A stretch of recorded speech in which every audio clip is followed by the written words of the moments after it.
Programang pwede kang mag-good pero now, pwede ka rin mas-crash. At ngayon, narito na ang inyong mga karambulista at ang programang Karambola sa DWIZ.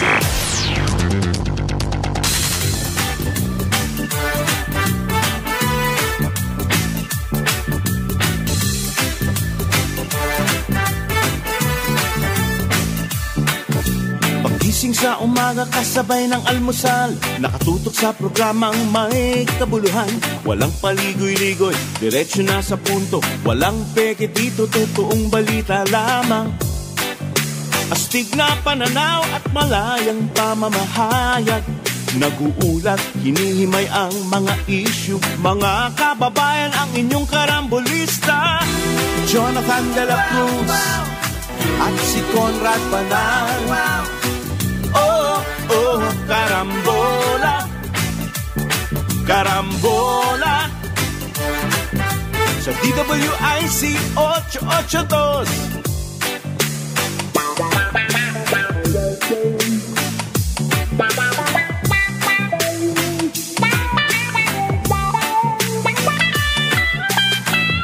Kaya tumutok na at huwag bibitaw. Alamin ang nangyayari sa bayan nating mahal. Oh, karambola, karambola, tuwing umaga. Oh, karambola, karambola sa DWIZ 882.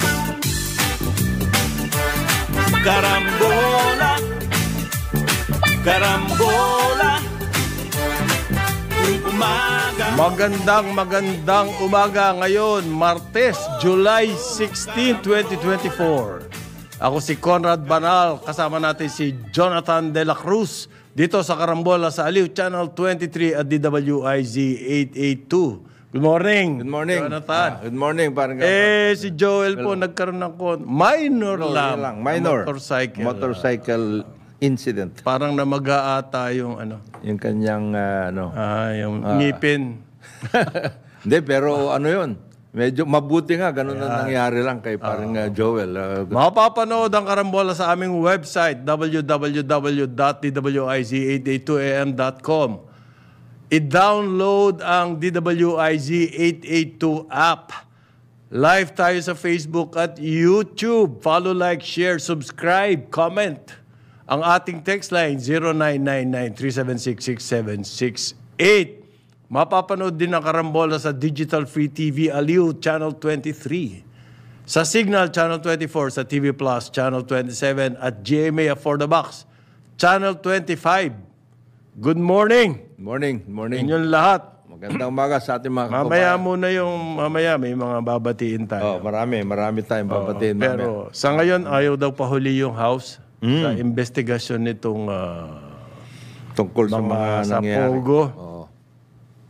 Nagtataka nga ako doon, parin Jonathan. Dahil ang talagang, kumbaga sa akin, may karapatan mag-imbestiga nito.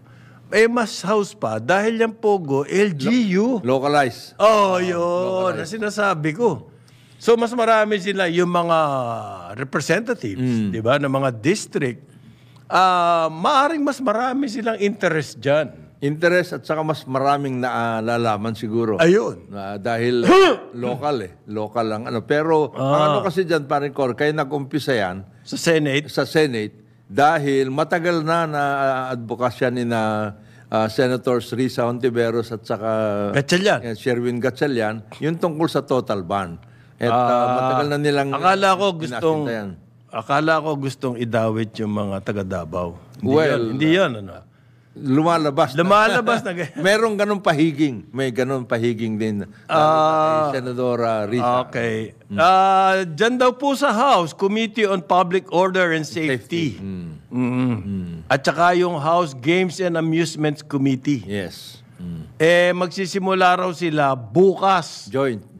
Ng hearing. Joint hearing. At ang pinatatawag agad, PAGCOR at saka NBI. Well, DOJ, yung PAOK, League of Cities of the Philippines. Yun ang importante. Yan. Yung League of Municipalities. Yun ang importante, yung LGU. Kasi hindi po nagagalaw ng Senado yan.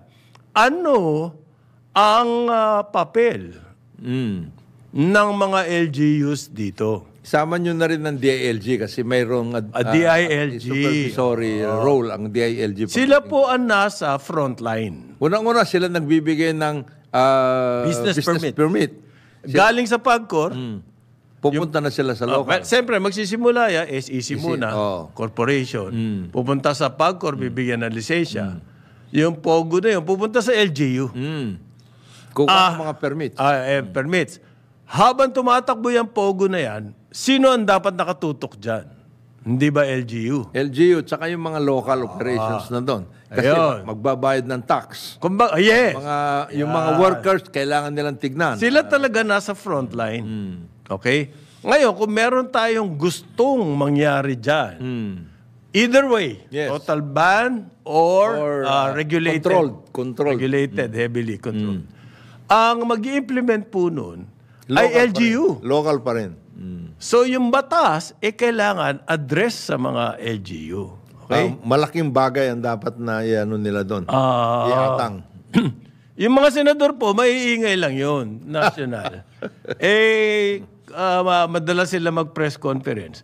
Pero sa akin, the hard work, the heavy lifting should happen in the House. Yes. Doon nila makita yung himayin yung papel ng LGU. Diyan, kaya pinatatawag yung League of Municipalities. At ano yung relasyon ng LGU, pati yung pagbibigay yan ang maganda. Ng iba't ibang national agencies, SEC, tsaka sila ba may karapatan na titingin pa doon sa SEC registration pag pumihingi ng business permit? O basta na lang titingnan nila yung lisensya ng PAGCOR. Yung ganong klase. Marami silang pwedeng tingnan. Okay. Yan po, nagtataka nga ako, tagal-tagal bago dumating itong House na hearing. Kasi kung talagang gusto natin isolve yan, ang mangyayari po dyan, heavy involvement ng LGU, sila yung tututok. LGU, police, local government department. Yan po. Ngayon, may bagong development dito. Parin John. At kitang-kita na raw po yung kumbaga magkamag-anak daw. Meron. Yang Alice Go, ang pong suspended mayor ng Bamban. At yung dating presidential economic advisor, Michael Yang. Kasama yung kanyang Farmally business. Talaga mas malapit kaysa kapitbahay. Yan. Hindi lang magkapitbahay ito. Yan po ang sabi ni Senator Hontiveros. Risa Hontiveros. Otherwise known as Model. Yes. Sabi po niya, nagpapa-press briefing siya, yang daw, yang illegal pogo sa Bamban, na kung saan nga involved yung suspended mayor.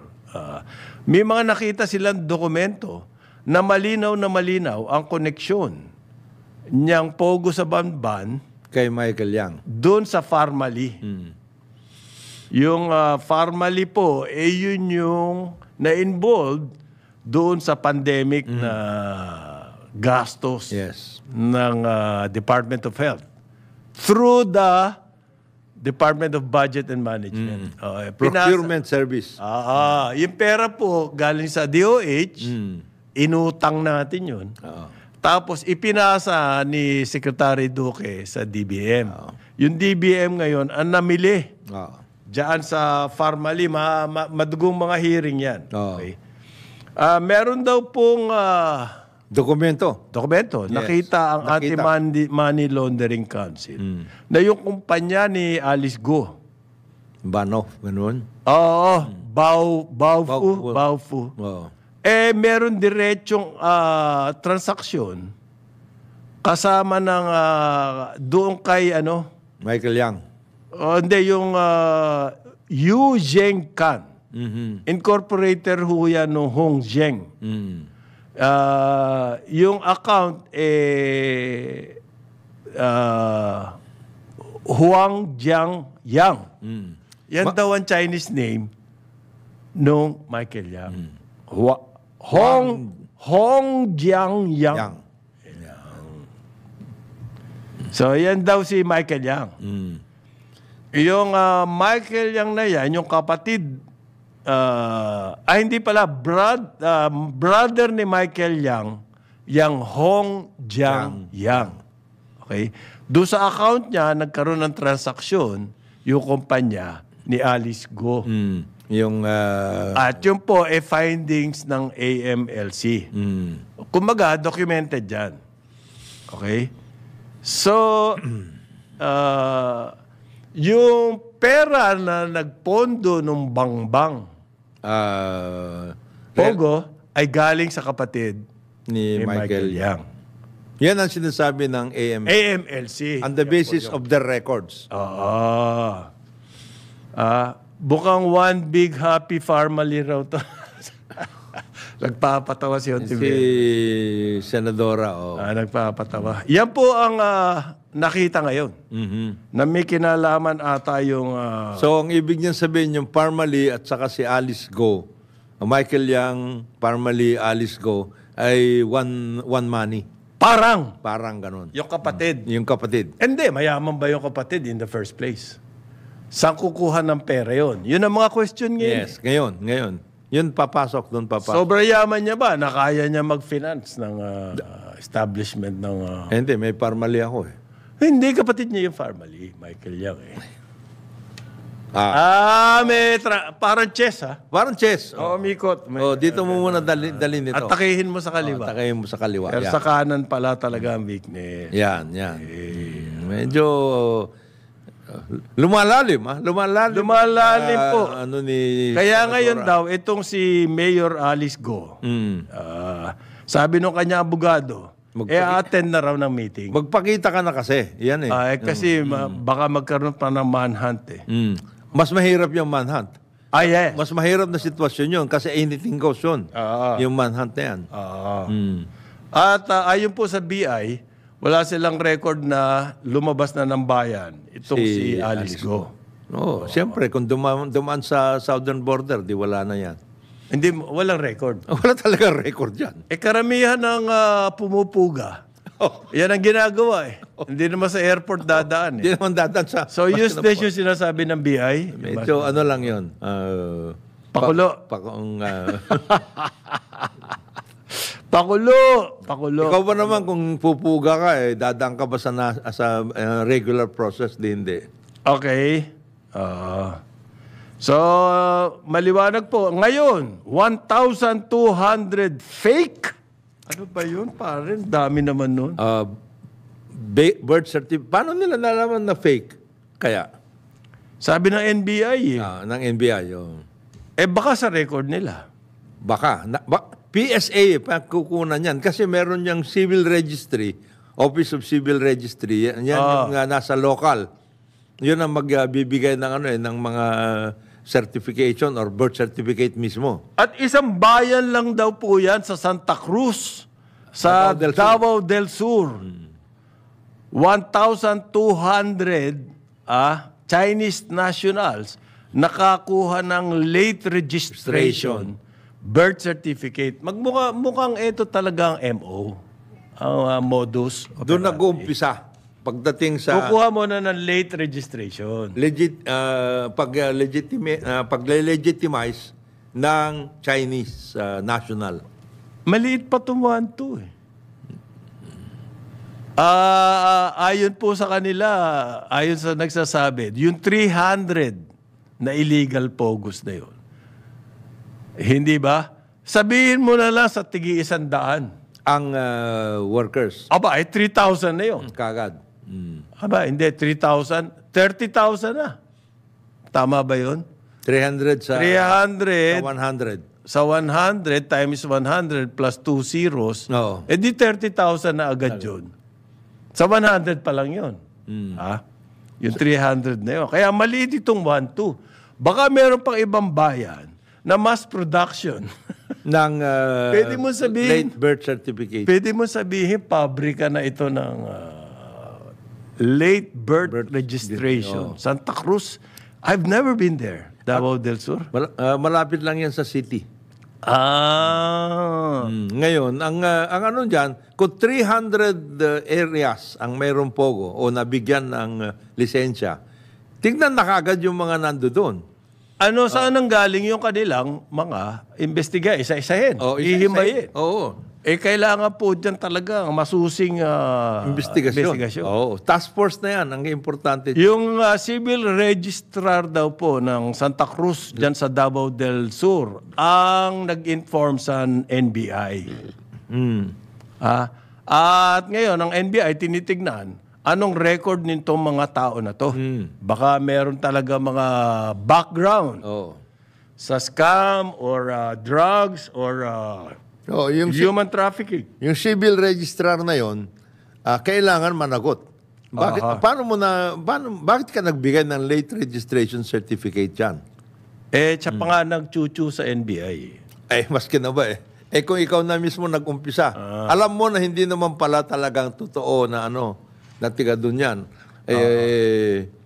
At yan ay ibang, halimbawa, Chinese national. Abig mo sabihin kung hindi pa nagbigay ng information yung civil registrar, hindi matutuntun ito. Aray.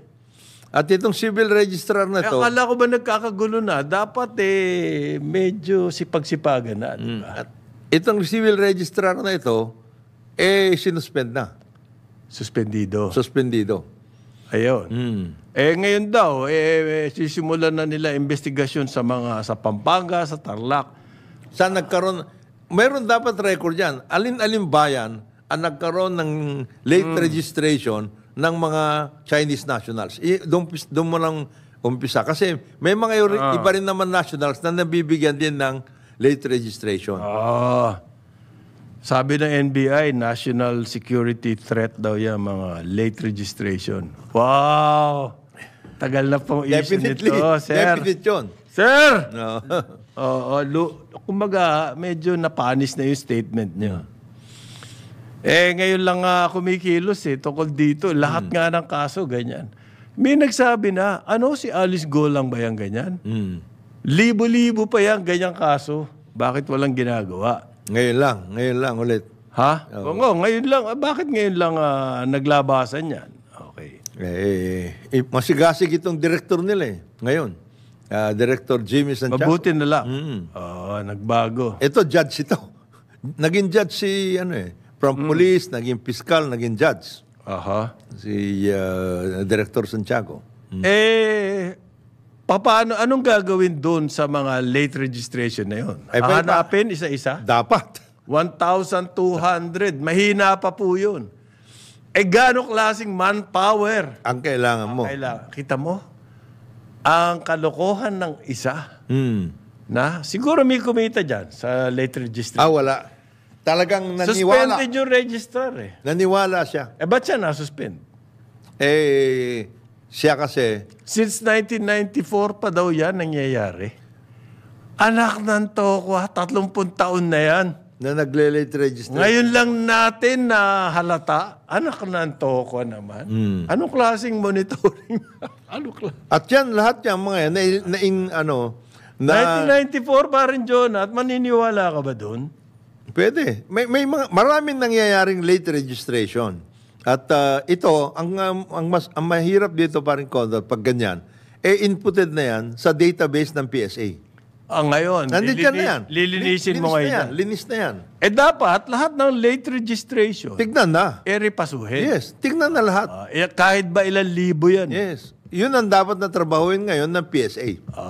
Kasi yan po yung gumagawa ng Diyan nag-umpisa yung mga nagsisimula yung krimen Okay. Ngayon, may 6 pa raw na hinahanap kasama itong si Mayor Go. At kumbaga, manhunt na ang ginagawa ng PNP. Mahirap bang hanapin yung mga yun, pare? Baka ako saan nagtatago baka doon mismo sa Pogo nagtatago baka katabi ng mga dyan Aha. Baka kasama sa dinner kagabi yung mga iba dyan. Ayun. Ng PNP? Ng PNP. O ng LGU? Pwedeng ganun eh.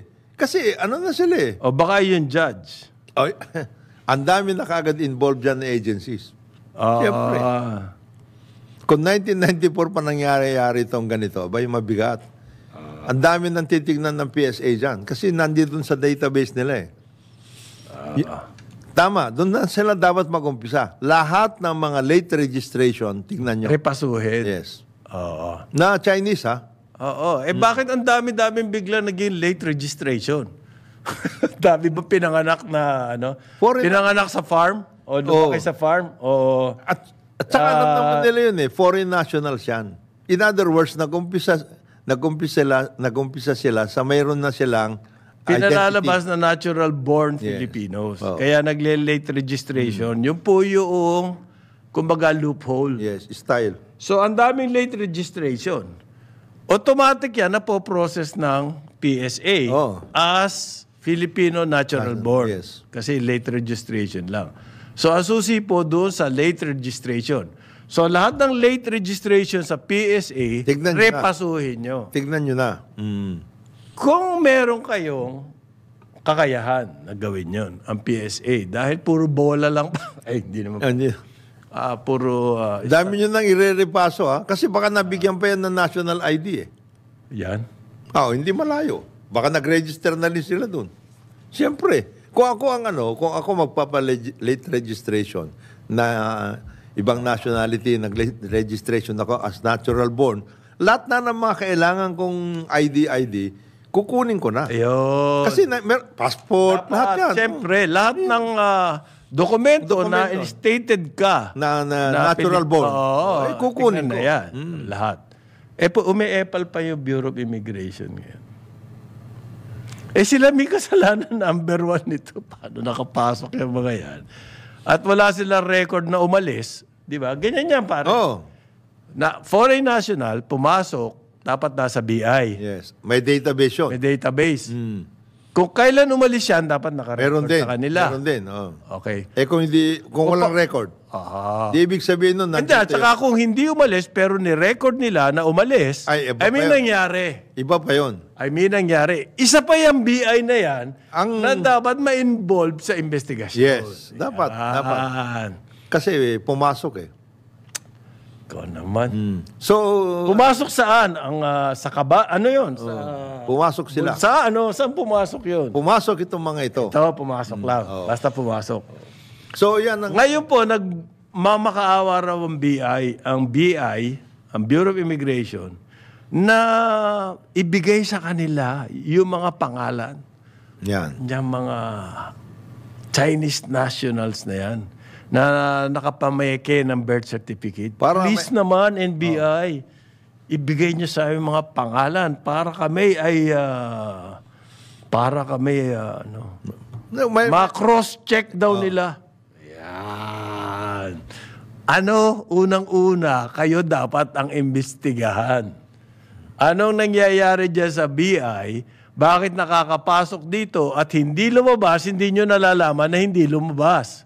Nasa ano? Hindi. Ano nangyayari dyan? Alam nyo, Sir Conrad, hindi na ho namin malalaman kung nalumabas siya o hindi sapagkat nakakuha na siya ng late registration. So paglabas niya yan, kung halimbawa... Pilipino na siya.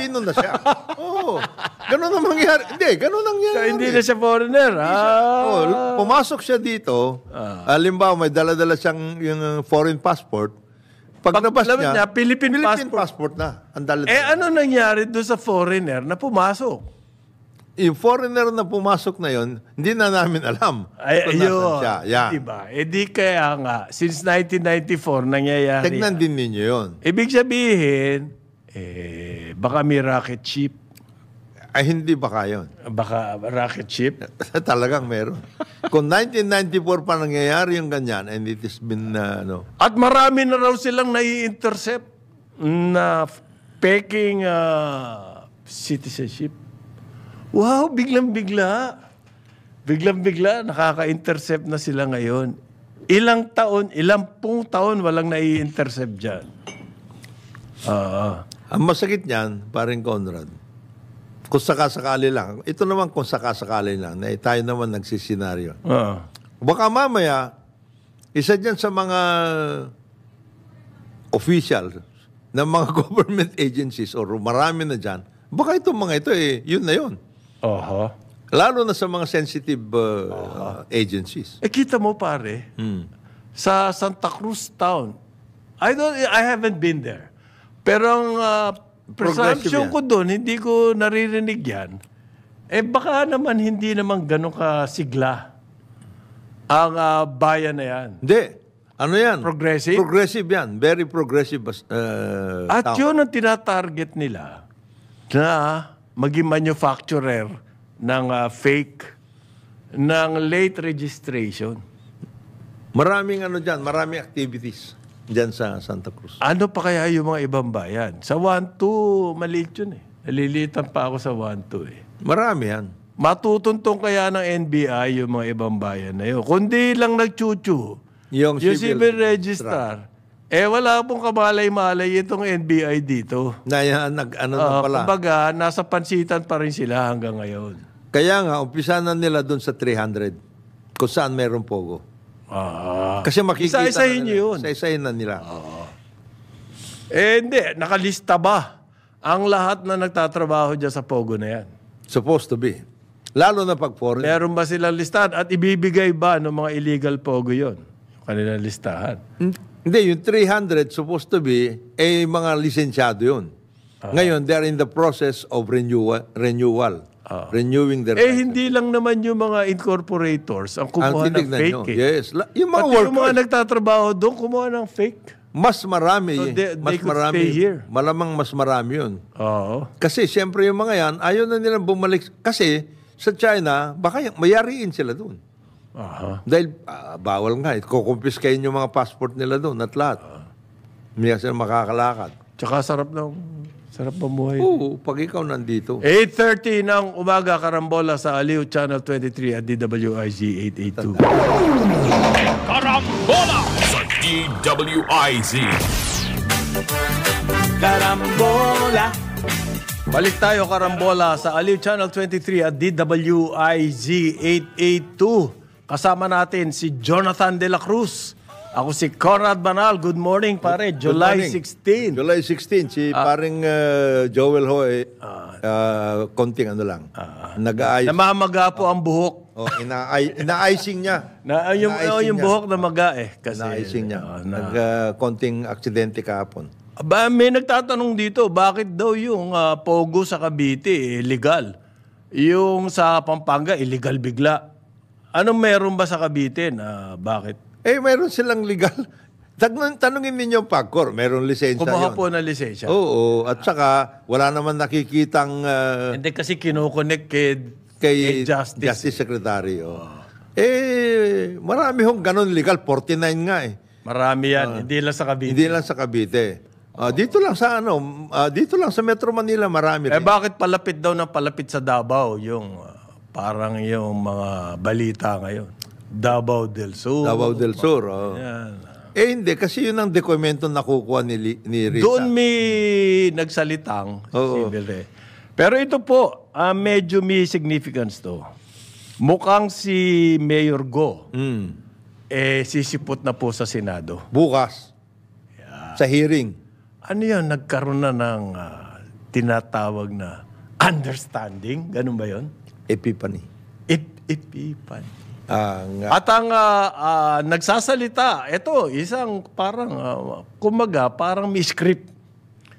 Biglang ang abogado niya nagsasalita ngayon na reconciliatory. Magpakita ka na ang advice niya raw kay Mayor Go, magpakita siya. sumipot na sa Senado. Dahil ang Senado naglabas na po ng warrant. Dahil hindi siya umattend ng hearing. Sabi na abogado niya, you cannot hide forever. Which is totoo. May lumambot. Ano to? May memorandum of understanding? Ano ba? Hindi, baka meron kasi po umalingasaw noon, naggagawin state witness to. Si Alice. Laban kanino? Yun ang tanong, pare. Kung totoong gano'n ang Kung mangyayari. laban kanino na siya ay state witness. Malalaman natin ngayon yan. Meron na mga pinsan na nalilink eh. Oo. Yung pala, ano ba tawag mo, one money? One money. Ano, yung ba talaga punterias? Tingin mo? Papunta doon kasi lumalabas eh. Lumalabas na gano'n. Na ganun ba? Ayun. Kasi, naging prominente rin kasi itong... Ano mangyayari ngayon? Naging prominente... Lalalim ba itong usapin na to? Naging prominente rin kasi itong Michael Yang na ito eh. Oo. Naging... naimbestiga rin eh. May mga photos kasi na. May mga photos at lahat. Kaya... Kumbaga, crafty. Magaling siya. Akalain mo naging economic advisor pa. Para ito yung kaibigan natin dati na... Tapos si Harry the Caller. Medyo. Yan, mga lumalabas. Parang ganun lumalabas eh. Ano yan? Meron bang sinusunod na script? O hindi ko malaman eh. Ano yan? Sinusundan nila... As it develops, nagkakaroon ng bago senaryo. Pwedeng ganon. Nalalaman nila yung mga dokumentong dumadating. Ang mahalaga po ngayon ay lumilitaw yung pangalan na Michael Yang. Mukhang dyan masesentro ang mga susunod na mga balita. Impormasyon. Pati nga sa mga social media. Lumalabas yun. Maririnig-rinig mo na ngayon yan. Ito ba si Michael Yang, nag-late registration din ba ito? Ay! O hindi na siya kumuha ng Hindi na siya kumuha ng Filipino... Who cares? Birth certificate. Advisor ka na eh. Hindi, kasi... Saka bakit may isang tahimik na dating malapit sa Duterte administration na sobrang tahimik ngayon? Of course, we refer to Senator Bongo. Hindi lang siya... Baka siya lang ang pwedeng magpaliwanag dyan eh. Yung mga Michael Yang na yan. Yung mga... Hindi lang siya. Sino pa? Siyempre. Senator Bato. Senator Bato. Si Harry the Caller, lumabas na eh. Harry the Caller. Pagkatapos, siyempre, si dating Executive Secretary Bimbong Medialdia. At saka si PAGCOR Chair. Didi Domingo. Ang dami naman binigay na lisensya. Oo, 300. Sobra naman. Ang dami. 300 plus. Kasi 300 yung tinanggalan eh. And of course... Ano yung ganun kadali na lamang noon? Nagbigay? And of course, si Procopio. Nagbayad ba ng taxes itong mga ito? Ayun. Yan. Isa pa yun. 300. Ilan na kinita natin? Kasi isa sa mga nagiging issue ngayon, To think, noon, ang deklarasyon ni Pangulong Rodrigo Duterte, galit na galit siya sa sugal. Kaya tinanggalan niya ng lisensya, yung PhilWeb. Naalala mo yun? Yan yung korporasyon po ni dating Trade and Industry Minister, Roberto Ompin, nung pagkatapos nagtayo siya ng Gaming Corporation. Yung Gaming Corporation po na yan, rehistrado sa PAGCOR. Nung nakaupo na sila President Duterte, ay tinanggalan ng lisensya yan. At ang deklarasyon ng Pangulo noon, I hate gambling. Samantalang nung panahon niya, nauso yung isabong, sobrang grabe ang nangyari doon sa isabong na yun. Tapos yung... lumaganap. Ang Pogo. Gambling din yan. Oo. Paano kaya kung ang Pangulo noon did not hate gambling? Baka wala lahat malala. Lalo malala. Grabe. Ano ba? Hindi ko, sa akin, may kinalaman yun. Siyempre, malaking... Baka kailangan patawag din si Chairman Didi. Hindi. Papatawag yata. Si Chairman Andrea. Baka kailangan magsalita si Senator Bongo. Kasi parang diyan papunta eh. Sa House. Kaya may nagsasabi, kaya bigla naging interesado yung House. Sa ngayon. Kaya ngayon, sumausaw yung House. Dahil dyan sa direksyon na pinupuntahan. Itong investigasyon. Itong investigasyon na ito. Sa Davao na papunta. Wow! It's getting Curiouser and curiouser. As they say. Curiouser. Medyo mabigat. Bumibigat. Bumibigat. Hindi, kasi dalawa na eh. Hindi kamukha ni Secretary Boying, gumagaan. Si Ang Secretary laki ng ito, bumibigat. Paano kaya ito? How will this turn out? And merong ano ba yan? May kinalaman niya na eventually, sa 2025 elections. Sa ngayon po, hindi nila nakikita pa yan dahil si Hontiveros hindi naman tatakbo eh. Hanggang 2028 ang... Si Gatchalian, tapos na ata eh. Hindi rin. Sa 2028, tapos na siya, di ba? 2028. So, ano pa? Gusto ba nila pumapel para sa re-election bid or whatever? Hindi. Higher office? Maybe. Yes. At saka, hindi. Talagang interesado sila. Na malaman ang katotohanan. Yan. Advocacy ko yan eh. Yan ang sabi ni... Galing mo. Maayos. They're advocates for good governance. Sana nga totoong malinis ang layunin. Sana. Na walang halong pag-iimbot sa... At yan, i-share din ninyo yung inyong mga informasyon sa House para hindi kayo magkokontrahan. Baka mamaya, iba na lumalabas sa House biglang ano na yan. Kasi pwede mangyari yung ganon. Ang nangyari po dyan, kasi yung Pogo na yan, naging irritant din yan. Between Beijing and Manila. Yes. Malaki. Malaking irritant yan. Ayaw po ng Chinese government, nakikiusap sa atin noon. Please, tigil.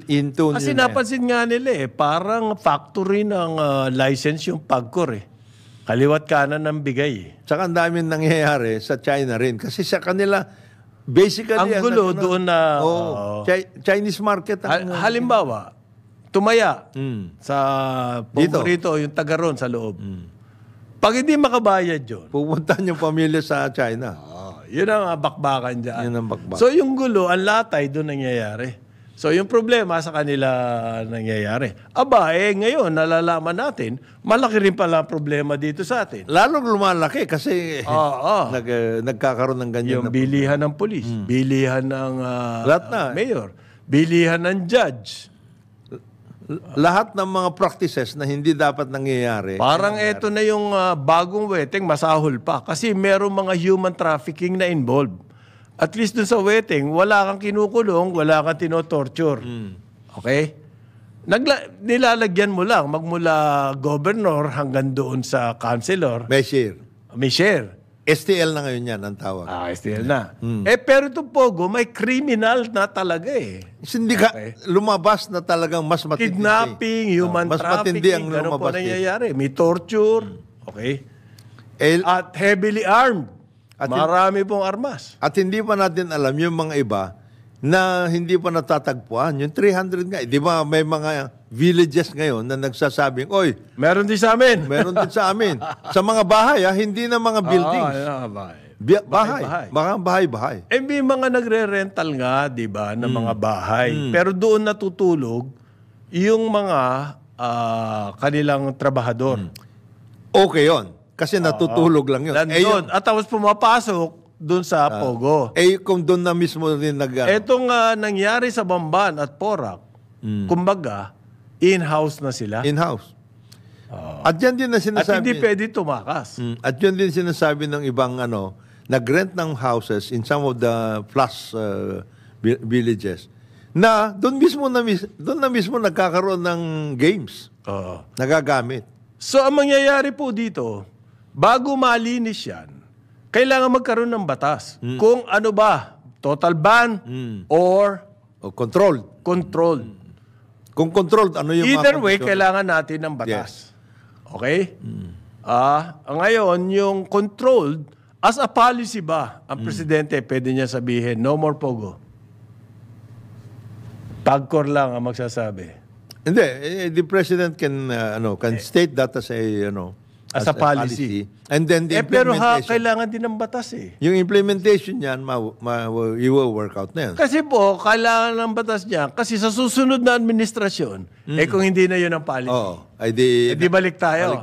Balik tayo. Ay di kailangan talaga ng batas. In the meantime, ang gagawin yan, may hibernate pero underground na yan. Bakit natin gagawin? Para bago mangyari yung, halimbawa, control ng mapili natin, bago mangyari yung, kailangan linis. Planchado ang rules and regulations Malinis. para malinis talaga yung mga kailangan pa uwiin, umuwi. At saka, meron kayong database man lang. Yan. Para maintindihan natin. Talagang matindi pangarap mo dyan sa database. Sa database, importante yun eh. Paano ka magkakaroon ng control? Lahat gusto mo may database eh. Pati yung agriculture, gusto mo may database. Kasi, sinasabi ngayon ng Department of Agriculture, paring Conrad, ngayon nila nalaman, mas mura pala ang local. At tagal na namin alam niyan, Diyos ko. Local bigas kaysa sa imported. Alam na natin. At despite the executive order, 62 daw. 62. Hindi naman nagbumura kasi mas mura pala ang local. Ang local. What a revelation. Alam nyo, mas mura pala ang local. Wow. Bakit ganun? Tanongin nyo si COMELEC Chairman, George Garcia. Bakit ganun? Dahil magdidemanda raw siya tungkol doon sa mga aligasyon na siya ay merong offshore and local bank accounts. Nagpunta pa raw si Erice sa sa COMELEC at sinabit yung kanya sulat. At yung sulat na yon, sinasabi niya kay Garcia, imbestigahan mo yung mga accounts na in-email daw kay Erice. By unknown source from Bahamas. Ayan. Ito naman, biglang-bigla, nagulat ako. Bakit na-involved tong si Erice dito? Of all the people, di ba? Hindi, kasi si Bakas ba siya sa Smartmatic? dating Congressman Erice. Siya, ang sinasabi niya, siya nag-file yung tungkol doon sa Miro. Kaya nga, bakit biglang-bigla, out of the blue, out of nowhere, siya interesado rito. He has always been an electoral automated electoral advocate. Gusto niya magdidemanda din daw si Erice sa ombudsman. Dahil nag-award ng 18 billion contract dyan sa Miro. Na sabi niya ay overpriced. Pinahanda na rin ng mga lawyer niyan. Yun naman kay Garcia, dahil daw sa mga claim. Magdedemanda rin siya. Kasama dyan si Erice, na ididemanda niya, at si Sagip Party List Representative Rodante Marcoleta. Ang sabi po niya, binukas ng araw niya lahat. Secret bank account. Alam niya na siya pinatutungan, bagamat hindi minention doon sa press conference ni Congressman Marcoleta na siya na ngayon. Ang sinabi lang doon, mayroong $15 million deposit daw, totaling 50 million, galing sa mga iba-ibang bangko at pumasok doon sa mga accounts. Mabigat. And it came from unknown sources. May mga detalye raw, COMELEC official receiving millions from South Korea. Allegedly from Miro. Yun ang mahirap doon kung allegedly. Medyo mabigat na bakbakan din yan. At binigay na raw niya yan kay Chairman Garcia, sabi ni Erice. So, bibigay niya rin daw yung copies niyan sa mga senador at saka sa mga congressman. At saka sa Malacanang. Authentic ba yung iyong dokumento? Baka isa yan doon sa mga... anonymous daw yan. Nakuha niya lang from Bahamas. Ayun. Ang problema dyan... At hindi mo binerify? Ang problema dyan baka isa yan doon sa mga ini-scam. Kasi maraming scam dyan ngayon Wala rin pangalan na sender. Walang tapos biglang and yet, pinapa-imbestiga mo na ngayon. Medyo mabigat-bigat ang hindi. And yet you come out in media saying these are the papers. Malay mo, ano yan? Inano ka lang. Pindit ka kalokohan. Kinuryente ka. Di patay na. So, alin yun? Maaring hindi totoong anonymous package. Nakilala niya sino nagbigay kasi naniwala siya. Ba't ka maniniwala? Or masyadong in haste yung ginawa mong paglabas. Ang alam ko po dyan, pag nakakatanggap ng ganyan, you try to verify. Siyempre, lalo na... At hingi ka pa ng tulong mismo sa otoridad. Lalo na sa isang ganyan napakaselan na paksa. Na informasyon. Isipin mo yun. Lumabas ka agad na ganito. So, ang accuser po nasa Erice. Sa ngayon, meron na ring tanong tungkol sa kanya. Anong kanya motibo sa paggawa-gawa nito. Ang sabi ni Marcoleta, bluff lang daw yung kay Garcia na binubukas niya yung mga bank accounts. Hindi po. Pinabukas talaga. Hindi bluff. Titignan ninyo. Sinabi na niya pinabukas. Titignan niyo sa AMLA. Para maliwanag. Kasi sila naman ang binigyan niya na authority na pabuksan. Hindi lang yung sa kanya, pati misis niya. Bank secrecy waiver daw. Waiver. Kumbaga sa poker. Ito. Bluff lang. Ay, hindi.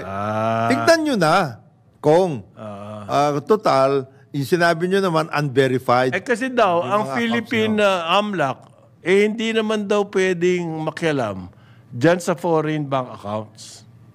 Hindi, mayroon kayong listahan Mayroon kayong listahan, di pwede makipag-coordinate. Halimbawa, kung ang AMLA... With the authorities there. Mayroon kayong listahan, sinabi nyo, marami dito sa mga remittances nito nanggaling sa South Korean banks. Diyan. Mayroon. Yan daw waiver, valid lang daw sa Philippines. Hindi po. Pwede siya mag-issue ng waiver abroad Masyado ng pilosopo yung argument ni... Huwag kong ganon kasi ang masama dyan, yan ang masama pa rin, Conrad, sa unverified na kasi mga tao rin naman to, may mga kamag-anak, may mga pamilya, may mga ganun Tapos biglang gaganunin mo, hindi naman tama yun. Merong daw nagpadala na secret ng dokumento. Authentic ba yung document? Yun na nga tapos yun na ngayon ang laman ng media. Yun ang gagamitin. Kaya ang sagot ni Chairman Garcia, demanda ko kayo. Which is, para sa akin, napakalakas ng kanyang kaso. Dahil natanggap mo yan, anonymous, punta ka na agad sa media. Unverified, pinaniwalaan mo, ganun ba kalakas na talaga ang influence ng smart... hindi naman. Hindi. Ganun ba kasidhi ang iyong paniniwala na unverified ito? Wala kinalaman ng Smartmatic dito. Wala. Ganun ba talaga naniniwala ka na nagkaroon ng ganyan ng mga remittances at direct from many banks in South Korea? Ganun ang workout So, tingnan natin. 1 billion pesos maliwanag. $1 billion. Hindi, 1 billion pesos ang equivalent. $15 million. Pero, malaki-laki yan. $50 million. 15 million. $15 million. Dollars. Yun. Malaki-laki yan. Kumbaga, wala yan doon sa... Medyo sisiw yan doon sa pinadala ng mga OFWs. Ang pinadala po ng mga kababayan natin noong Mayo ay 2.88 billion sa isang buwan. Ano yan? Highest in 5 months ata, yung previous from January. Kumbaga, January, napapadala sila. Paakyat na paakyat. May. Umakyat. 2.8 billion. Isang buwan. Mas malaki yan later. Dito sa June, sa tingin ko. Mas malaki sa June. Magpapasokan O pasokan Pero yung pong pinapadala nila, ang maganda naman doon, mahina kasi ang piso Ang equivalent nung pinadala ng ating mga kababayan abroad ay mas malaki in terms of pesos. Dahil sa peso depreciation. Ayan. Ngayon, magtutuloy-tuloy ba yan? Okay? Namumroblema tayo sa exports. Ito na pag-asa Hindi natin Ito. Oo. Pagdating sa inflow ng foreign exchange. Lumalaki ang ating importasyon. Why? Bigas, pagkain, lahat. Lahat ng mga basics. Nagmamahal ang oil. Yan, imported din yan. So, kailangan mas maraming dala. Meron tayong bill. Ang Yan daming po, imported na by materials yan. definition, kapag nag-invest kayo sa infrastructure, mas maraming importation. Yan, Equipment, malaki. lahat, etc. Materials. And yet, hindi kayang tapatan nung ating kinikita sa exports. Patay. Kaya Problema tayo. kaya matindi yung ating trade imbalance Oo. Ang makakaligtas po dyan, OFW. Pero ngayon, ang sinasabi nila, hindi naman malakas ang pagtaas ng remittance ng OFW. Steady lang yan. Yeah, because may global So, saan challenge. tayo kukuha ng iba? Global challenge. Ang sabi po nila, sa tourism. Yun na nga, hindi nangyayari din yun. Yung expectation na yun, Puro press release. Medyo mabigat yun. Tapos yung foreign direct investments, hindi pa rin kumpleto ang pagdating. Compared with other possible. Sinabi po nila, yung ating target daw na exports this year, wala na kapag-apagasang makukuha natin. Okay. Chalex. Sana naman, ang Trade yan. Chalex. Trade. ang makakapagbigay ng medyo pansamantalang ginhawa sa atin ay yung participation dito ng mga iba't ibang mga forces, US, Australia, etc. Lahat, every time. Magdala sila ng dollars. Isa ng pa mga malaki kasi yung foreign direct investments Kasi pagpasok noon, dollar yun. Yes. At yun, mananatili dito kasi magiging pabrika. Gagamitin sa... Ay, hindi rin tayo Wala rin masyado yun. Sketchaleco din yun. Sana... DTI din yan, pare. Investments Sana itong mga defense activities natin, balikatan, etc., makarating din. Makaakit ng dollars. Pero so far, ang ating balita, ang US nag-commit ng 198 million US for their military Every year? spending. No, ngayon taon. One time lang. One time. Hindi natin alam kung continuing yan. O kung mauulit o tama. At lalaki pa yan. Pero talaga mas malaki yung tourism at saka foreign direct investments. Diyan tayo mag-concentrate kasi meron tayong pag-asa dyan Yung foreign direct investments po, ang tingin nila sa atin, talaga maganda ang prospect Na ng mag-invest economy. dito. Ano mga balakid? Bakit hindi dumarating? Yeah. Power. Number Hindi address natin yung power. Infrastructure? O ina-address yung infrastructure. Tuloy-tuloy. Sa tourism, ano ba ang mga kulang? Walang campaign. Di gumawa tayo ng campaign. Hindi ba pwede yun? Di ba? Eventually, madadali rin yan. Pero we have to do something now. Saka tuloy-tuloy. Sustain ang efforts natin. Okay, 9 o'clock ng umaga, Karambola sa Aliw Channel 23 at DWIZ 882. Karambola sa DWIZ.